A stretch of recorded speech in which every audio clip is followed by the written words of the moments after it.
हमारी प्रार्थना मान लीजिए, हम बहुत अनुभव की बात ये महापुरुषों की कह रहे हैं, जब तक आप बार बार मन को राग द्वेष वृत्ति से हटा करके प्रभु में नहीं लगाएंगे, तब तक कोई साधना का फल आपको नहीं मिलेगा। ये हमारी बात मान लीजिए। कल जैसे एकांतिक में कहा था कि 100 गोपाल शास्त्र नाम का पाठ कीजिए आप, पर फिर मनमानी आचरण शास्त्र विरुद्ध कीजिए तो आपको भगवदानंद का अनुभव नहीं होगा।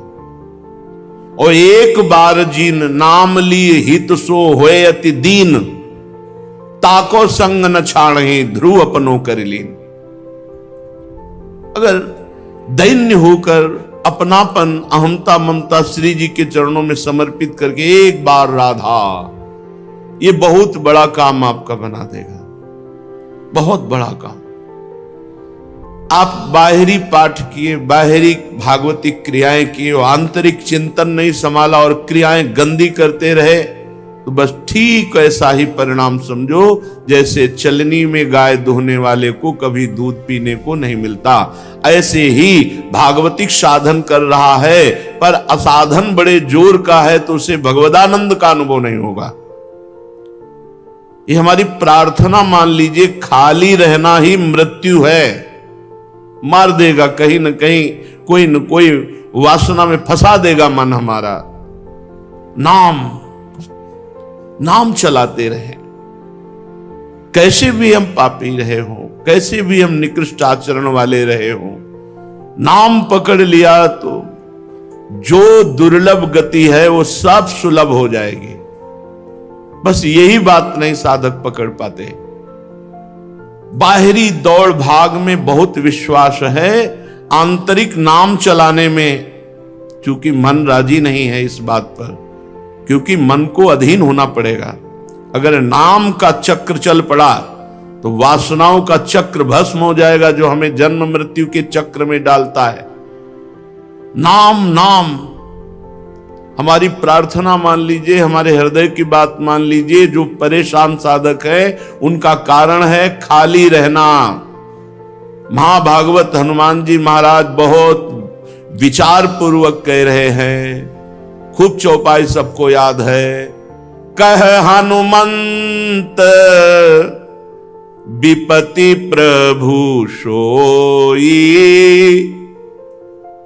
विपति प्रभु सोई, जब तब सुमिरन भजन न होई।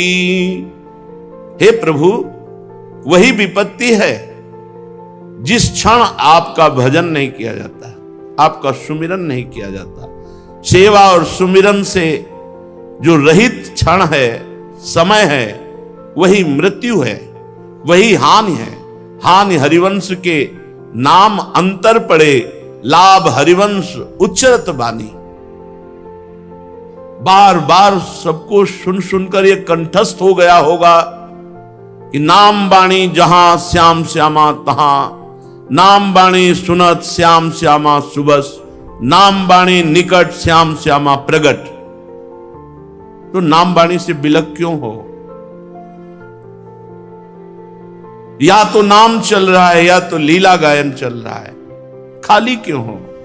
प्रायः साधक खाली रहता है, प्रायः 100 में 2-4 की बात नहीं कहते। नहीं, खाली रहने का मतलब है प्रपंच चिंतन, खाली रहने का मतलब राग द्वेष का चिंतन, खाली रहने का मतलब है माया के जाल में अपने आप को फंसाना। इस बात को क्यों साधक नहीं समझता? क्योंकि मानसिक चलेगा तो अपने लोगों को पहचान है, नेत्र में नेत्र पड़ते ही कैमरा खिंच जाता है कि हां चल रहा है। खाली जीवन व्यर्थ जीवन है। क्यों अपने जीवन को क्यों नष्ट कर रहे हो? वृंदावन बसिकै इतनो बड़ो सयान, जुगल चरण के भजन बिन निमिष न दीजै जान। एक पल भी समय नहीं जाना चाहिए भजन के बिना। हमें इतनी कृपा की लाडली लाल ने, इतना सुंदर संयोग दिया, अब हम राग द्वेष के चिंतन में मन की वृत्ति को नहीं जाने देंगे। खाली नहीं, हमारा हृदय चिंतन से युक्त है तो कैसे राग द्वेष का चिंतन हो सकता है? और स्फुरण भी हो तो कुछ बिगड़ेगा नहीं, क्योंकि नाम चल रहा है। इसलिए मौन का अधिकतर आश्रय लो, सात्विक भोजन करो, शरीर को खूब थका दो, व्यायाम, प्राणायाम, सेवा आदि के द्वारा गाढ़ निद्रा में 3-4 घंटे बस, हर समय रात्रि में 4 घंटे बस से शयन करो, उठ के बैठ जाओ, भजन करो, पर्याप्त है। 4 घंटे पर्याप्त है, बहुत अधिक है। इंद्रियों की स्वस्थता के लिए 4 घंटे विश्राम बहुत। 24 घंटे में जब 20 घंटे भजन करोगे तो तुम्हारे हृदय में ऐसे ऐसे अमृत की वर्षा होगी कि आप खुद निहाल हो जाओगे। नामामृत, रूपामृत, लीलामृत, उन्मत्त हो जाओगे, प्रेमोन्मत्त हो जाओगे। पर नहीं, मन की चाल वही नीच विषयों की तरफ चिंतन, नीच विषयों के भोगने की चाह, नीच विषयों में सत्यत्व बुद्धि, यही तो हमें फांसे हुए हैं। तो जब तक निरंतर नाम नहीं चलाओगे तब तक अंतर पड़ता रहेगा, वो अंतर पड़ता रहेगा तो सत्यत्व भाव जगत में बना रहेगा। इसीलिए महापुरुष जन कह रहे हैं, अपि शुष्क फलादि भक्षयन क्षुधितो निर्झर वाह विवम तृषा गिरिराज गुहास विश्रामो बस वृंदा विपिने सुखम सखे। अय मित्र, जो रूखा सूखा फल पत्र पुष्प जो भी जहां जैसे अपने उदर में डाल लो, खूब राधा राधा राधा राधा रटो। शरीर को जहां भी शयन करने को मिले, जैसे मिले, वृंदावन का आश्रय ले लो, वृंदावन का वास स्वीकार कर लो। कह रहे गुफा में, कहीं किसी मंदिर में, कहीं भी पड़ रहे, जो रूखा सूखा मिले खा ले, रात दिन भजन करे। मरना है यार, जाना है यहां से, आज नहीं तो कल जाना है, जाना है ना। यहां किसी की जागीर थी ना, यहां है ना किसी की रहेगी। ये सब व्यर्थ का केवल कल्पनात्मक है, केवल कल्पनात्मक है, कुछ नहीं तुम्हारा। यहां से मरोगे तो शरीर नहीं जाएगा, करोड़ कहां से तुम्हारे साथ चले जाएंगे। नाम जब जितना कमा लोगे वो तुम्हारे साथ जाएगा। अब शुष्क फलादि भक्षयन, रूखा सूखा, ज्यादा इस रसेंद्री को जलेबी, इमरती, ये वो, मरोगे। मछली कांटे में फंसे हुए चारे को देखती, कांटे को नहीं देखती। बड़ी प्रसन्न होकर जब ऐसे चारे को, कोई कांटा उसके, क्योंकि कांटे में चारा है। मछली को चारा दिखाई देता है, कांटा नहीं। ऐसे ही भोगों में ये स्वाद जो है दिखाई दे रहा है, लेकिन भोगों में जो कांटा है वो तुम्हें नहीं दिखाई दे रहा है। विषय चुगा जिन चुगय मन, कछुक चुगत सुख होए, फिर फांसी ऐसी ले। फिर देखो मछली को तड़पती है, निकाल करके उसे फिर मार डालते हैं। ये विषय पूरा जीवन बर्बाद कर देते हैं। जो निर्विषय चित्त में परमानंद का उदय होता है, वो नाना प्रकार की भोग सामग्रियों से कभी भी किसी को नहीं हो सकता। जितना भोगोगे उतना ही तृष्णा पिशाचिनी तुम्हारा गला दबा देगी। और भोगो और भोगो और भोगो, मर जाओ भोगते हुए, फिर भी तृप्ति नहीं। इसलिए अपशुष्क फलादि भक्षयन क्षुधितो, भूख लगे तो भगवान की व्यवस्था के अनुसार जो रूखा सूखा मिले खा लो। नींद लगे, जहां जैसी व्यवस्था है वैसे शयन कर जाओ। चेतना में हर समय नाम जप करते रहो। बस वृंदा विपिने सुखम सखे।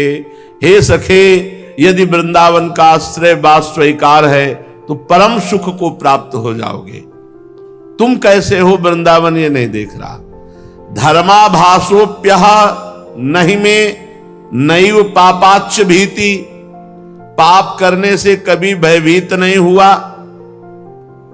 धर्म का भास भी नहीं है, धर्म पालन करना तो जाने दो, धर्माभास भी नहीं है, पाप करने से कभी डरा नहीं। ना श्री कृष्णे रतिरपि, कभी भगवान श्री कृष्ण का नाम, उनके चरणों का चिंतन, कभी लीला कथा, कभी नहीं। नामे सौहृदम सत्यमेशु, और संतों से कभी संग नहीं किया। यदि ऐसा पुरुष भी वृंदावन का वास स्वीकार करके राधा राधा रटे, किंत्वन्त्यन्ताहत जन मिमस्व प्रविष्टम कथंचित ज्ञात्वात्यंता गति मवकृत स्वक्रियम यन्न से चेत। यदि ऐसा पुरुष भी जिसमें धर्माभास नहीं है, मनमानी पापाचरण करने में डर नहीं है, कभी भगवान श्री कृष्ण की कथा नहीं सुनी, नाम जप नहीं किया, भगवान का चिंतन नहीं किया, संतों का संग नहीं किया, ऐसा पुरुष भी यदि वृंदावन का आश्रय और वास स्वीकार करके राधा राधा राधा ऐसा रटे, तो कह रहे अब उसको कुछ करना बाकी भी नहीं रह गया। इसी से श्रीधाम वृंदावन स्वीकार करके प्रिया प्रीतम की प्राप्ति करा देगा। श्री वृंदावन धाम नित्य चिदानंदमय है,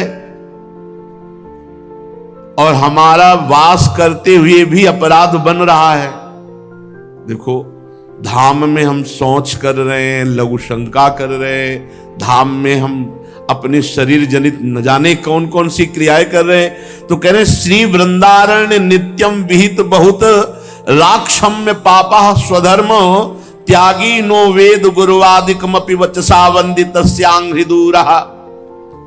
वृंदावन, मैं आप में वास तो कर रहा हूं, पर नित्य ना क्षमा करने योग्य अपराध कर रहा हूं।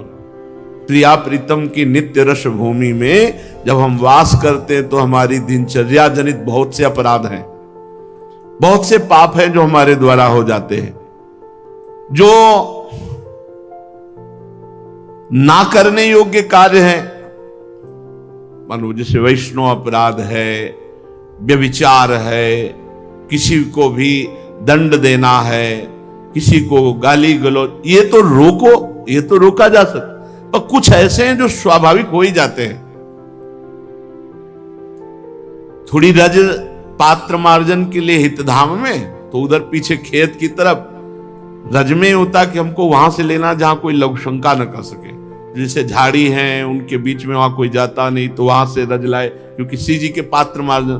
तो जो ही पहला फावड़ा मारा तो 2 खन खजूर, 4 हो गए। हम कहा हे भगवान, ये बहुत बहुत पीड़ा हुई। हम कहा इसमें हम कोई दूरबीन लिए थोड़ी देख रहे थे, अब हम तो रज के लालच से रज लिया, और वो वहां छुपे हुए रज में। तो ऐसे अपराध बन जाते हैं। जैसे अब वर्षा का समय था, टार्च रखते नहीं थे, मस्ती से पद गुनगुनाते चले आ रहे, नीचे से पच्च से आवाज आई। अब ऐसे बहुत गौर से देखा तो एक मेढक फैला मिला। हमका हे भगवान। तो अब उस दिन से छोटी सी टार्च जो है मांगकर व्यवस्था की कि भाई टार्च तो कम से कम पैर के नीचे क्या है तो दिखा। कई ऐसे अपराध हैं जो अनजाने में बिल्कुल ना चाहते हुए बन जाते हैं। और धाम में बहुत बड़ी बात है, किसी भी धाम के जीव को किसी भी, जैसे कोई कहता है हम धाम से तुलसी ले जाएं, तो हम मना करते हैं, धाम से मत ले जाना, बाहर से लाके धाम में लगा दो, बहुत बड़ा लाभ मिलेगा। लेकिन धाम से तुलसी की आप दिल्ली ले जाओ, यहां से नहीं, यही ब्रज के अंतर्गत रखो तो चलेगा, धाम से मत ले जाओ, तुलसी जी को मत ले जाओ। बढ़िया तुलसी वृंदावन से हम बाहर दिल्ली कलकत्ता ले जाओ, नहीं नहीं नहीं। धाम की किसी भी लता को, धाम के किसी भी जीव को आप बाहर मत कीजिए, बाहर मत कीजिए। जैसे अब यहां हम किसी पशु पक्षी को पकड़ लें, चलो बाहर, नहीं, ये सब भजन करके यहां प्राप्त हुए जीव जंतु के रूप में, बहुत सावधान, किसी को कष्ट न हो। अहाहा जाता अपराधो मुहुरपि भगवत भक्ति रत स्वाश्रयम त्वाम। हा हा, हाय हाय, मेरे से अपराध बन जाता है वृंदावन धाम, ना क्षमा करने योग्य अनेक प्रकार के पाप बन जाते हैं। मैं आपके चरण कमलों को छोड़ करके अन्य कोई आश्रय ले नहीं सकता, इसलिए हाय हाय हाय हाय मन पश्चाताप करता हूं। भक्ति परायणता प्राप्त करने के लिए, भगवत प्राप्ति के लिए आप मेरे इन अपराधों को क्षमा कीजिए।